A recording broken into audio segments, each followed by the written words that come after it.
నమస్తే అండి. ఈ ఎపిసోడ్‌లో మనం powers and functions of the president and గవర్నర్‌ని కంటిన్యూ చేస్తున్నాము.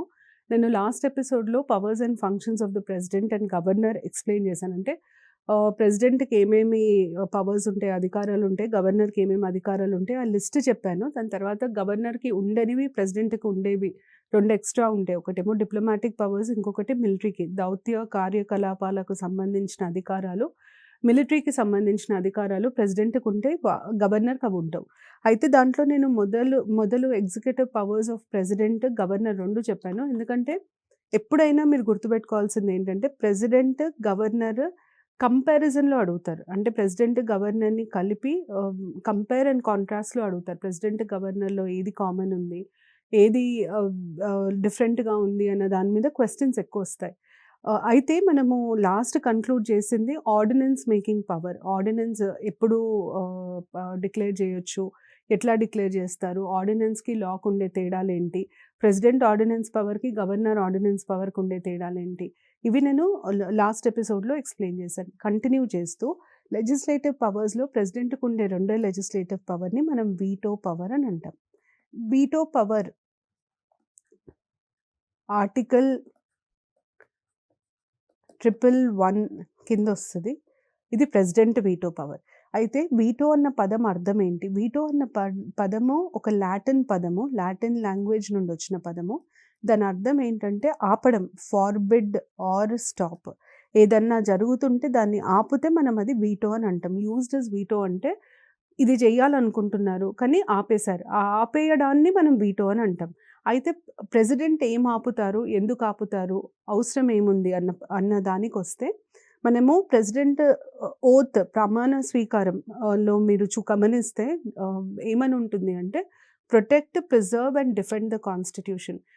రాజ్యాంగాన్ని రక్షిస్తాను అని చెప్పి ప్రెసిడెంట్ ప్రమాణ స్వీకారం చేస్తారు. రాష్ట్రపతి ప్రమాణ స్వీకారం చేస్తారు.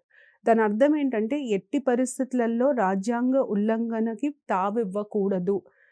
అందులో భాగంగా ప్రెసిడెంట్‌కి ఏ బిల్లు పార్లమెంట్ పాస్ చేసినా అది ప్రెసిడెంట్‌కి సంతకానికెళ్తుంది. ప్రెసిడెంట్ దగ్గరికి సంతకానికెళ్ళినప్పుడు ఆ బిల్లు ఒకవేళ రాజ్యాంగం విరుద్ధంగున్నా లేదా రాజ్యాంగాన్ని ఉల్లంఘించేటట్టున్నా ప్రెసిడెంట్ దాన్ని ఆపగలిగే అంత అధికారం ప్రెసిడెంట్‌కుండాలి. అందుకనే వీటో పవర్ ఇయ్యడం జరిగింది. వీటో పవర్ యొక్క ముఖ్య ఉద్దేశ్యం ఏంటంటే తొందరపాటు చట్టాలు అంటే ఆలోచించకుండా, విస్తారంగా చర్చించకుండా తొందరబడి చట్టాలు చేయడము ఇట్లాంటివి తప్పించడానికి ప్రెసిడెంట్‌కి వీటో పవర్ ఇయ్యడం జరిగింది. సో, ఎందుకు ఇచ్చారు అంటే టు ప్రివెంట్ హేస్టీ లెజిస్లేషన్స్ అంటాం. హేస్టీ అంటే తొందరపాటు. ఇల్ కన్సిడర్డ్ అంటే సరిగ్గా ఆలోచన లేని లాస్ అనమాట. ఇల్ కన్సిడర్డ్ అంటే ఎక్కువ డిస్కస్ చేయరు, ఏమీ చేయరు. లాని ఇంట్రొడ్యూస్ చేస్తారు. డిబేట్ ఉండదు. దాని మీద ఒక చర్చ ఉండదు. దాని మీద డెలిబరేషన్ ఉండదు. డిబేట్ ఉండదు. ఏమీ ఉండదు. ఈ ఇల్ కన్సిడర్డ్ లెజిస్లేషన్స్‌ని ఆపడానికి ప్రెసిడెంట్‌కి వీటో పవర్ ఇస్తారు. అయితే ప్రెసిడెంట్ ఈ అధికారాన్ని ఎలా వినియోగిస్తారు అన్నది నెక్స్ట్ ప్రశ్న. దానికి ఇప్పుడు ఒక బిల్లుని పార్లమెంట్ ఆమోదించింది. ఈ బిల్లు పార్లమెంట్ ఆమోదించిన తర్వాత ప్రెసిడెంట్ గారికి పంపిస్తారు. రాష్ట్రపతికి పంపిస్తారు. దేనికి? వారి సంతకాని కోసం పంపిస్తారు. For assent. అప్పుడు రాష్ట్రపతికి ఉన్న ఆహ్, మార్గాలేంటి? అంటే వారేం చేయగలుగుతారు? ఒకటేమో ఆ బిల్లు సంతకం పెట్టాల. Sign the bill. ఒక ఆప్షన్ ఏంటి రాష్ట్రపతికి అంటే సైన్ ద బిల్. ఒకవేళ రాష్ట్రపతి సంతకం పెడితే అది యాక్ట్ అవుతుంది. అంటే బిల్ ఆమోదింపబడింది. దాన్ని యాక్ట్ లాగా కన్వర్ట్ చేస్తారు. ఒకవేళ రాష్ట్రపతికి ఆ బిల్లు కరెక్ట్ అనిపించలేదు. అప్పుడు రాష్ట్రపతి నేను సంతకం పెట్టను అని చెప్తారు. అంటే రిజెక్ట్ చేస్తారు. Reject the bill. అప్పుడు దీన్ని ఏమంటాం మనము? రిజెక్ట్ ద బిల్ అన్నప్పుడు వారు వారి అబ్సల్యూట్ వీటో వాడారు అని అంటాం. అంటే నేను సంతకం పెట్టను అని నేను దీన్ని రిజెక్ట్ చేస్తున్నాను అని ప్రెసిడెంట్ చెప్తే మనము ప్రెసిడెంట్ అబ్సల్యూట్ వీటో వాడారు అని చెప్తాం. లేదా ప్రెసిడెంట్‌కున్న ఇంకొక ఆప్షన్ ఏంటంటే రిమైన్ సైలెంట్. అవుననరు, కాదనరు. దాని మీద ఏ రకమైన నిర్ణయం ప్రకటించరు. అప్పుడు మనం దాన్ని పాకెట్ వీటో అని అంటాం. పాకెట్ వీటో అంటే ఎంత సింపుల్ అంటే దాన్ని చదివి తీసి పక్కన పెట్టేయడం అనమాట. జేబులో మడతబెట్టి పెట్టేసుకున్నారు. ఇంకా దాని గురించి ఆలోచించదలుచుకోలేదు అని అర్థం వస్తుంది పాకెట్ వీటోకి. లేదా నాలుగవ ఆప్షన్ ఏంటంటే సెండ్ బ్యాక్ ఫార్ రీకన్సిడరేషన్. దీని అర్థం ఏంటంటే ఇది బానే ఉంది. కానీ దీన్ని మళ్ళొక్కసారి పరిశీలిస్తే బావుంటది. రేపొద్దున ఏ సమస్య రాకుండా ఉండాలి అంటే మీరు మళ్ళీ ఒక్కసారి పరిశీలించండి. నాకెందుకో మీరు మళ్ళీ పరిశీలిస్తే మంచిది అని అనిపిస్తుంది అని రాష్ట్రపతి పార్లమెంట్‌కి చెప్తారనమాట. దాన్ని సెండింగ్ బ్యాక్ ఫర్ రీకన్సిడరేషన్ అంటారు. ఒక్కసారి అట్లా పోతే పార్లమెంట్ ఏం చేయాలి అంటే parliament must pass the law. మళ్ళీ పార్లమెంట్ దాన్ని తిరిగి ఆమోదించాలి. ఒకవేళ ఈ ఈ లాని పార్లమెంట్ సింపుల్ మెజారిటీ ద్వారా ఆమోదిస్తే లేదా స్పెషల్ మెజారిటీ ద్వారా ఆమోదిస్తుందా? ఒకవేళ స్పెషల్ మెజారిటీ ద్వారా అంటే సింపుల్ మెజారిటీ కంటే ఎక్కువ మెజారిటీని మనం స్పెషల్ మెజారిటీ అంటాం. సింపుల్ మెజారిటీ ద్వారా ఆమోదిస్తే మనం ఏమంటామంటే రాష్ట్రపతి వారి సస్పెన్సివ్ వీటో వాడారు అని అంటాం. ఒకవేళ ప్రెసిడెంట్ పంపించినప్పుడు పార్లమెంట్ దాన్ని స్పెషల్ మెజారిటీతో ఆమోదిస్తే మనం ఏమంటామంటే రాష్ట్రపతి వారి క్వాలిఫైడ్ వీటోని వాడారు అని అంటాం. So suspensive veto, qualified veto ఇవి 2 ఉంటాయి. సస్పెన్సివ్ వీటో వాడుతున్నారా, క్వాలిఫైడ్ వీటో వాడుతున్నారా అన్నది దేని మీద ఆధారపడి ఉంటుందంటే పార్లమెంట్ ఏ మెజారిటీతోని ఆ బిల్లుని ఆమోదిస్తుంది. తిరిగి ఆమోదించాలి. తిరిగి ఆమోదించేటప్పుడు ఏ మెజారిటీ వాడుతుంది. సింపుల్ మెజారిటీ వాడితే సస్పెన్సివ్ వీటో, స్పెషల్ మెజారిటీ వాడితే క్వాలిఫైడ్ వీటో. అయితే మీరు ఇక్కడ మళ్ళీ గుర్తుపెట్టుకోవాల్సింది ఏంటంటే మన దగ్గర పార్లమెంట్ ఎప్పుడైనా రాష్ట్రపతి ఒక బిల్లుని తిరిగి పంపినప్పుడు ఆ బిల్లుని సింపుల్ మెజారిటీతో మాత్రమే ఆమోదిస్తుంది. దాని అర్థం ఏంటి అంటే ఇండియన్ ప్రెసిడెంట్‌కి, భారత రాష్ట్రపతికి క్వాలిఫైడ్ వీటో ఉండదు. ఎందుకు ఉండదు అంటే మన రాజ్యాంగం ప్రకారం మనం స్పెషల్ మెజారిటీ కాన్స్టిట్యూషనల్ అమెండ్మెంట్ రాజ్యాంగ సవరణలకు మాత్రం వాడతాం. రాజ్యాంగ సవరణలు జరిగినప్పుడు రాష్ట్రపతికి వీటో పవర్ ఉండదు అసలు. రాజ్యాంగం ఆర్టికల్ 368 కింద ఏమంటుంది అంటే రాష్ట్రపతి తప్పకుండా దీన్ని సంతకం పెట్టాలి. ఇంకొక ఆప్షన్ లేదు. Must sign a constitutional amendment bill అంటుంది. కాబట్టి వారు వీటో పవర్ యూజ్ చేసే ఆస్కారమే లేదు. అందుకనే మన రాష్ట్రపతికి ఉట్టి 3 వీటో పవర్లు ఉంటాయి. ఒకటేమో అబ్సల్యూట్ వీటో, ఇంకొకటేమో పాకెట్ వీటో, మూడోది వచ్చేసి సస్పెన్సివ్ వీటో. ఈ 3 వీటో పవర్లు మాత్రమే భారత రాష్ట్రపతికి ఉంటాయి. ఇది చాలా ఇంపార్టెంట్. క్వెషన్ లాగా కూడా అడగచ్చు. క్వెషన్ ఏమని అడుగుతారంటే ఈ కింది వాటిలో ఏ వీటో పవర్లు భారత రాష్ట్రపతికి వర్తిస్తాయి లేదా వర్తించవు. వర్తించదు అన్నప్పుడు క్వాలిఫైడ్ వీటో వర్తించదు. వర్తిస్తాయి అన్నప్పుడు అబ్సల్యూట్, సస్పెన్సివ్, పాకెట్ 3 వర్తిస్తాయి రాష్ట్రపతికి. ఇండియాలో పాకెట్ వీటో ఇప్పటికీ వాడడం జరిగింది. మీరు ఆ వాడిన సందర్భాలను ఒకసారి చూసుకుంటే మంచిది. ఎందుకంటే దాని మీద కూడా ప్రశ్నలు అడిగే ఆస్కారం ఉంటుంది. సో లెజిస్లేటివ్ రిలేషన్స్‌లో 2 చాలా ముఖ్యమైనది. ఒకటి ఆర్డినెన్స్ మేకింగ్ పవర్, ఒకటి వీటో పవర్. ఇప్పుడు మనం రాష్ట్రపతి వీటో పవర్ చూసినాం. నెక్స్ట్ గవర్నర్ వీటో పవర్ ఎట్లుంటదన్నది చూడాలి. అయితే మనం ఎప్పుడైతే గవర్నర్ గురించి మాట్లాడతామో గవర్నర్‌కి ఉండే వీటో పవర్, రాష్ట్రపతికి ఉండే వీటో పవర్ సేమ్ ఉంటాయి almost. Similar to president's veto power. ఇద్దరికీ సేమ్ ఉంటాయి. కాకపోతే ఒక చిన్న తేడా. ఇప్పుడు నేను ఇంతకుముందు మీకు చెప్పినాను కదా, ప్రెసిడెంట్‌కి ఒక బిల్లు పోతే పార్లమెంట్ ఆమోదించిన బిల్లు ప్రెసిడెంట్‌కి వెళ్తే ఏం జరుగుతుంది అని. అలాగే bill passed by state legislature bill pass చేసింది. దీన్ని మనము గవర్నర్‌కి పంపుతున్నాం. గవర్నర్‌కి దేనికి పంపుతున్నాం? ఫర్ అసెంట్ పంపుతున్నాం. అప్పుడు గవర్నర్ గారికి ఉండే ఆప్షన్స్ ఏంటి? ఫస్ట్ ఆప్షన్ వారికి ఉండేది సైన్ ద బిల్. ఒకవేళ వారికి నచ్చితే సైన్ ద బిల్. ఒకవేళ వారు బిల్లు సైన్ చేస్తే అది యాక్ట్ అవుతుంది. లేదు నేను సైన్ చెయ్యను, నాకు ఈ బిల్లు రిజెక్ట్ చేస్తున్నాను అని అంటారు. అంటే రిజెక్ట్ చేసినప్పుడు మనం ఏమంటాం? దీన్ని అబ్సల్యూట్ వీటో వాడారు, గవర్నర్ అబ్సల్యూట్ వీటో వాడారు అని అంటాం. లేదా గవర్నర్ గారు అంటారు నాకు అసలు దీని మీద ఒక నిర్ణయం తీసుకోవడం ఇష్టం లేదు. దాన్ని మనం పాకెట్ వీటో, రిమైన్స్ సైలెంట్, మౌనంగా ఉండిపోతారు. దీన్ని మనం పాకెట్ వీటో అని అంటాం. లాస్ట్ వచ్చేసి గవర్నర్ గారు రీకన్సిడరేషన్‌కి పంపిస్తారు. గవర్నర్ గారికి గూడా ఉట్టి సస్పెన్సివ్ వీటో మాత్రమే ఉంటుంది. అంటే ఇక్కడ ఆప్షన్ వచ్చేసి దీన్ని మనం సస్పెన్సివ్ వీటో అంటే రాష్ట్ర స్టేట్ లెజిస్లేచర్ దాన్ని కంపల్సరీగా సింపుల్ మెజారిటీతో మళ్ళీ పాస్ చేయాలి. Suspensive veto. లేదు ఈ 4 కాకుండా గవర్నర్‌కి ఇంకొక ఎక్స్‌ట్రా ఆప్షన్ ఉంటుంది. అంటే రాష్ట్రపతికి లేనిది గవర్నర్‌కి ఉండే ఎక్స్‌ట్రా ఆప్షన్ ఏంటి అంటే send it, reserve it for the consideration of president. నాకు దీని మీద నిర్ణయం తీసుకోవడం ఇష్టం లేదు. కాబట్టి నేను దీన్ని రాష్ట్రపతికి పంపిస్తాను. వారే దీని మీద నిర్ణయం తీసుకుంటారు. దాన్ని మనం reserve it for the consideration of the president అని అంటాం. రాష్ట్రపతికి పంపియాలి అన్న ఆలోచన గవర్నర్ గారిదే ఉంటుంది. గవర్నర్ గారు రిజర్వ్ చేయొచ్చు. ఏ బిల్‌నైనా ప్రెసిడెంట్ కన్సిడరేషన్‌కి రిజర్వ్ చేసే అధికారం గవర్నర్‌కి ఉంటుంది. So, reserve it for the consideration of president. ఇవి ఆప్షన్స్. ఇది ఎక్స్‌ట్రా ఆప్షన్. మరి ఎందుకు గవర్నర్ గారు ప్రెసిడెంట్ గారికి పంపియాలి? ఎందుకు అసలు గవర్నర్ గారు ఎందుకు నిర్ణయం తీసుకోలేరు అంటే, ఒకవేళ రాష్ట్రపతికి ఏదన్నా అనుమానం వస్తే అంటే చట్టపరంగా ఇది కరెక్టా? కాదా? ఇది కరెక్టా? తప్పా? రాజ్యాంగబద్ధంగా ఉందా? లేదా? అన్న అనుమానం వచ్చినప్పుడు రాష్ట్రపతి గారికి ఒక అధికారం ఉంటుంది. ఆ అధికారం ఏంటి అంటే సుప్రీం కోర్ట్‌ని అడగొచ్చు. సుప్రీం కోర్ట్‌ని నాకు ఈ బిల్లులో అనుమానం ఉంది. మీరు ప్లీజ్ ఇది చూసి నేను దీనికి ఆమోదం ఇవ్వచ్చా? లేదా? అని చెప్పండి. మీ మీ ఒపీనియన్ ఏంటి దీని మీద? మీరిచ్చే సలహా ఏంటి? అని ప్రెసిడెంట్ సుప్రీం కోర్ట్‌ని అడగొచ్చు. ఎందుకు? ప్రెసిడెంట్ కంట్రీకి head. Supreme court highest court in India. అంటే సుప్రీం కోర్ట్ అన్నిటికంటే పెద్ద కోర్ట్. ప్రెసిడెంట్ ఏమో కంట్రీకి head.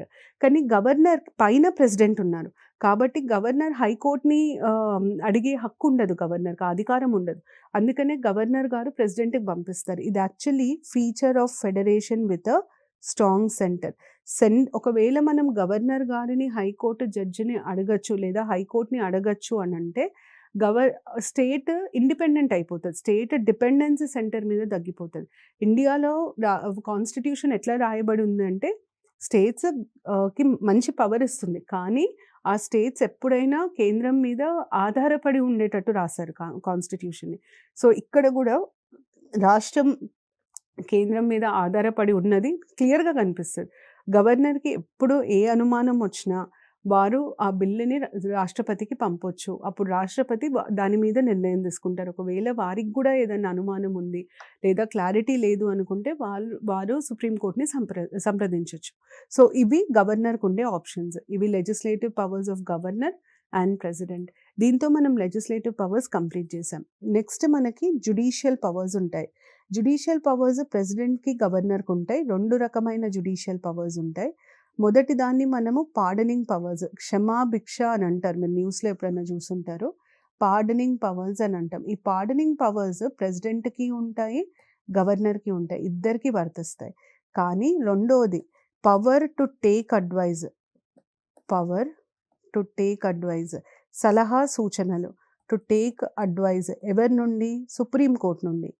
Advise from supreme court. ఇప్పుడు మీరు ఇక్కడ ఎందుకు ఇది ఇచ్చారు? ఫస్ట్ నేను ఇది చెప్పి తర్వాత ఇక్కడికొస్తాను. ఇది గవర్నర్‌కి ఉండదు. ఇది ఉట్టి ప్రెసిడెంట్‌కి మాత్రమే, రాష్ట్రపతికి మాత్రమే ఉంటుంది.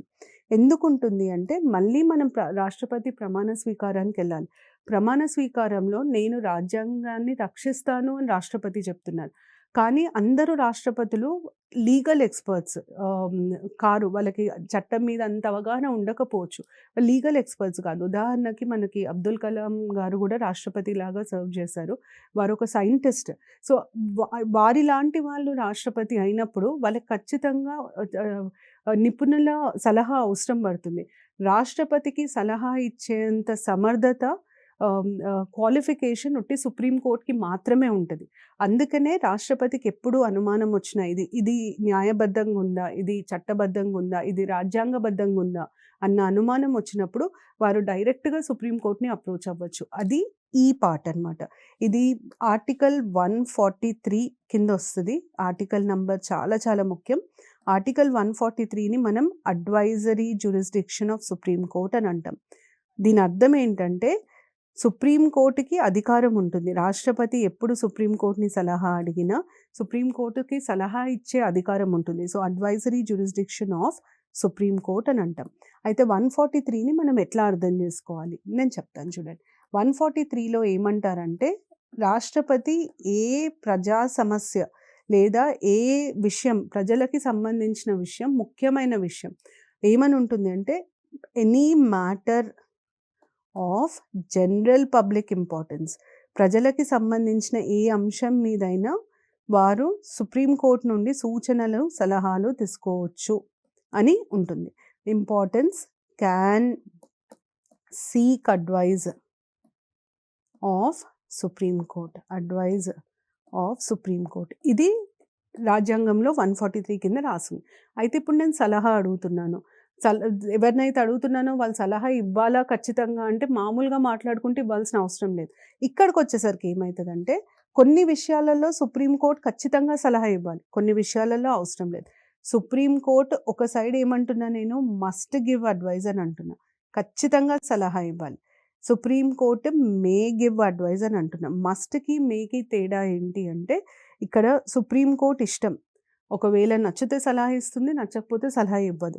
కానీ ఇక్కడ మాత్రం సుప్రీం కోర్ట్‌కి ఇంకో దారి లేదు. ఖచ్చితంగా సుప్రీం కోర్ట్ సలహా ఇవ్వాలి.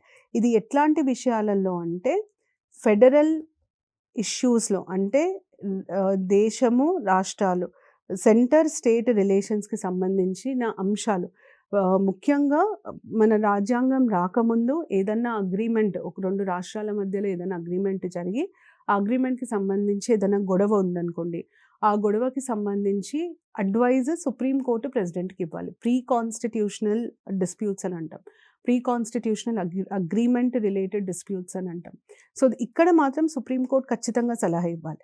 మే అంటే మిగతా ఏ అంశాలైనా సుప్రీం కోర్ట్ సలహా ఇవ్వచ్చు, ఇవ్వకపోవచ్చు. అయితే సుప్రీం కోర్ట్ ఇచ్చిన సలహాని పాటించాలా ఖచ్చితంగా అన్న ప్రశ్న వచ్చినప్పుడు, సుప్రీం కోర్ట్‌కి ఇచ్చిన సలహా పాటించొచ్చు, పాటించకపోవచ్చు. సో, అది president discretion. So, president not bound, అంటే ప్రెసిడెంట్ మీద ఏ రకమైన ఖచ్చితమైన ఇది ఉండదు. Not bound to follow advice. ఖచ్చితంగా ఫాలో అవ్వాలి అని ఏ రకమైన ఒత్తిడి ఉండదు. Follow advice. ఇది advisory jurisdiction of supreme court. Pardoning powers అంటే క్షమాభిక్ష పెట్టడం. అయితే పార్డనింగ్ పవర్స్‌లో మనకు 3 అంశాలు తెలియాలి. ఫస్ట్ ఏంటంటే, ఎందుకు మనము ఇప్పుడు ఒక కోర్టు శిక్ష వేసేటప్పుడు కేసు పూర్వాపరాలన్నీ పరిశీలించి ఒకవేళ సాక్ష్యాధారం ఉంటేనే శిక్ష ఇస్తుంది. కోర్టు శిక్ష వేసిన తర్వాత మళ్ళీ వాళ్ళకి క్షమాభిక్ష తీసుకునే వెసులుబాటు ఎందుకు కల్పియాలి? అంటే పార్డన్ తీసుకునే వెసులుబాటు, మర్సీ పిటిషన్ ఫైల్ చేసే వెసులుబాటు ఎందుకు కల్పియాలి? అది మొదటి ప్రశ్న. రెండో ప్రశ్న ఏంటి అంటే, అసలు ఎట్లా, ఒకవేళ నేను నేనే ఒక నేరంలో నిందించబడ్డ మనిషిని, లేదా నాకు శిక్ష పడింది. ఎట్లా నేను ఇది అప్రోచ్ అవ్వాలి? పార్డనింగ్ పవర్స్‌లో ఎట్లుంటది? అసలు ఎట్లా ప్రొసీజర్ ఎట్లా ఉంటది? రెండోది. మూడోది ఏంటంటే, ఎన్ని రకాల పార్డనింగ్ పవర్స్ ఉంటాయి? ప్రెసిడెంట్‌కి, గవర్నర్‌కి పార్డనింగ్ పవర్స్‌లో ఏదన్నా తేడా ఉంటదా? మొదటి అంశం మీరు గుర్తుపెట్టుకోవాల్సింది, ఇది ప్రెసిడెంట్‌కి ఉంటుంది అధికారం. క్షమించే అధికారం గవర్నర్‌కి కూడా ఉంటుంది. అయితే pardoning powers of president and governor ఎందుకివి? వై?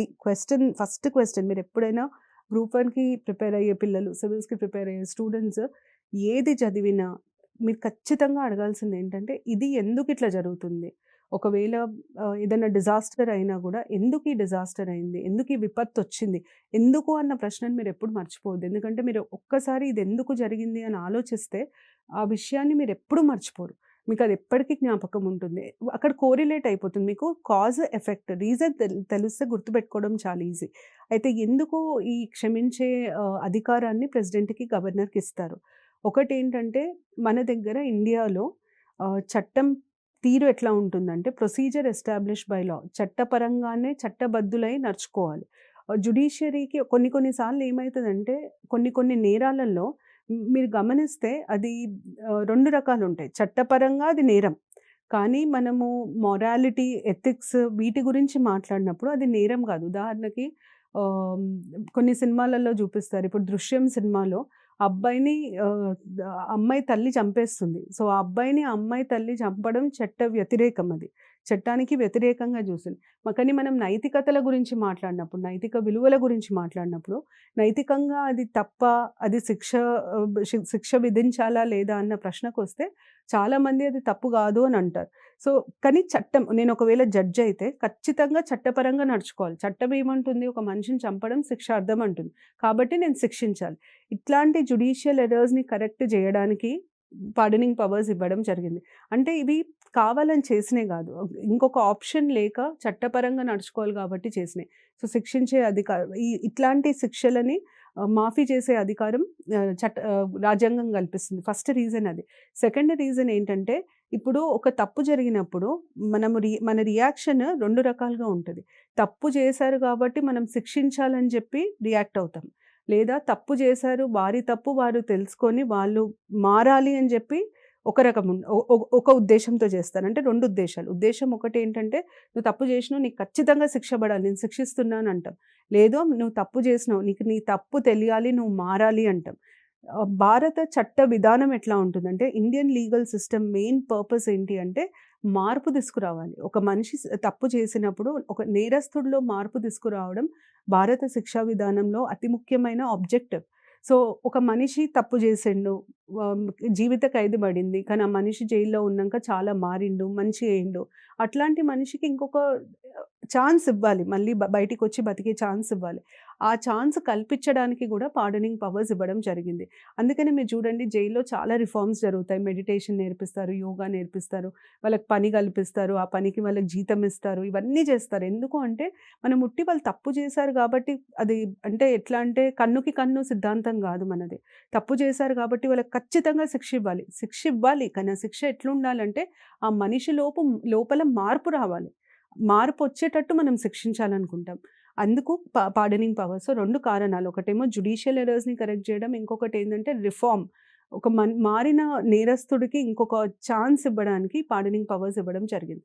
రెండో ప్రశ్న ఏంటంటే, ఎందుకు ప్రెసిడెంట్‌కి, ఎందుకు గవర్నర్‌కి అంటే, ప్రెసిడెంట్ దేశానికి అధ్యక్షులు. So, head of this country కాబట్టి వారికివ్వడం జరుగుతుంది.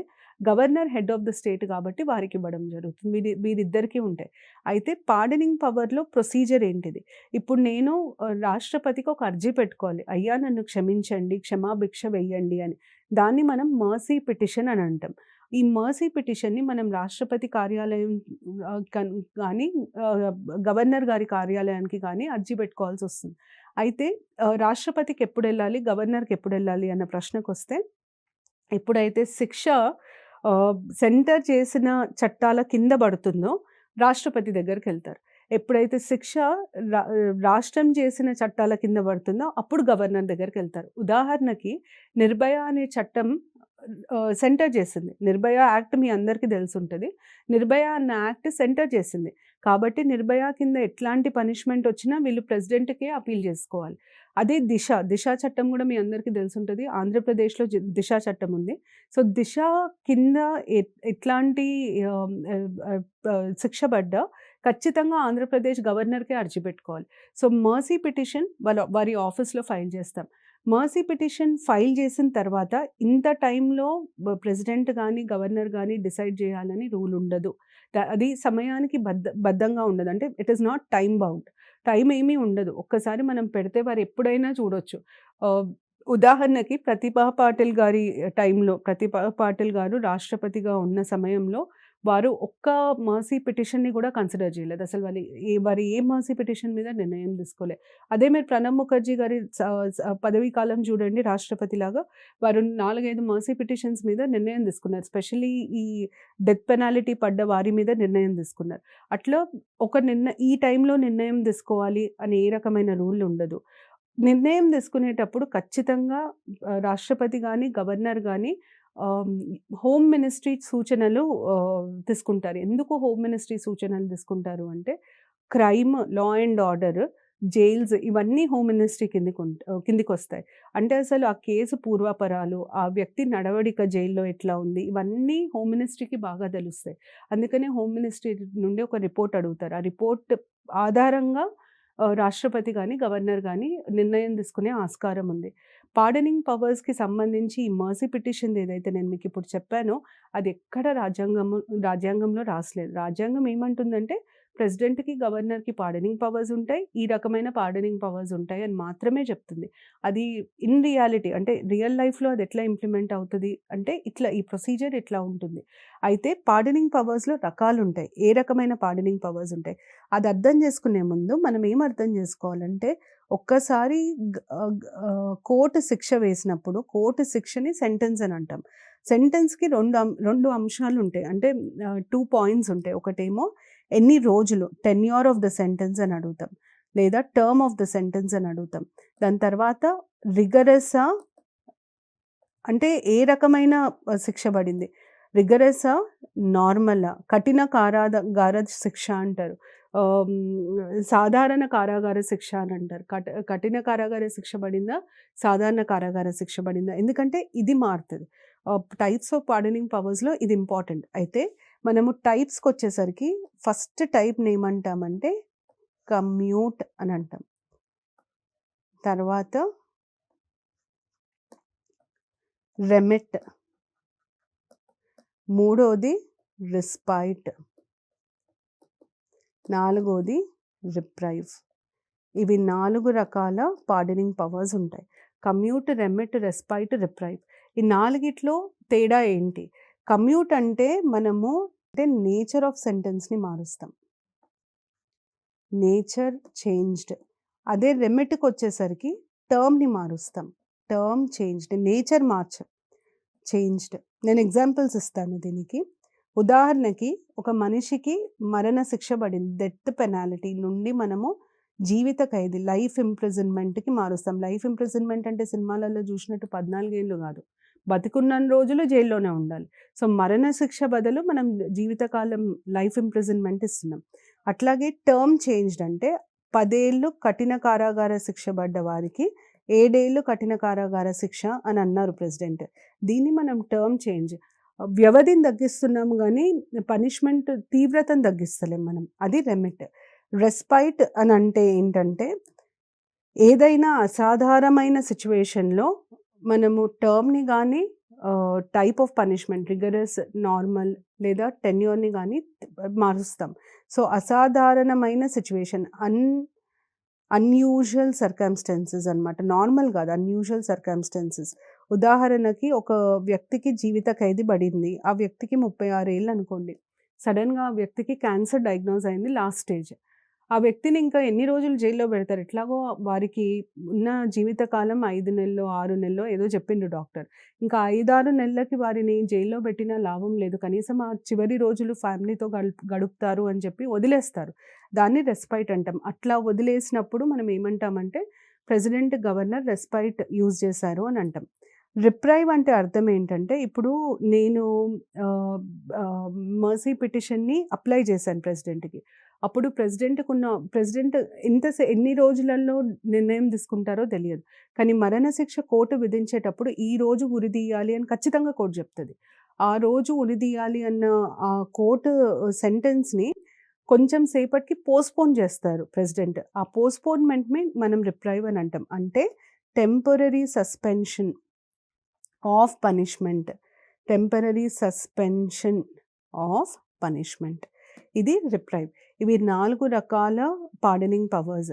ప్రెసిడెంట్‌కి, గవర్నర్‌కి 2 ఉంటాయి. కానీ ప్రెసిడెంట్‌కి, గవర్నర్‌కి ఉండే తేడా ఏంటంటే మరణశిక్షని క్షమించే అధికారము ఉట్టి ప్రెసిడెంట్‌కి మాత్రమే ఉంటుంది. అది ఏ కోర్టు వేసినా సరే.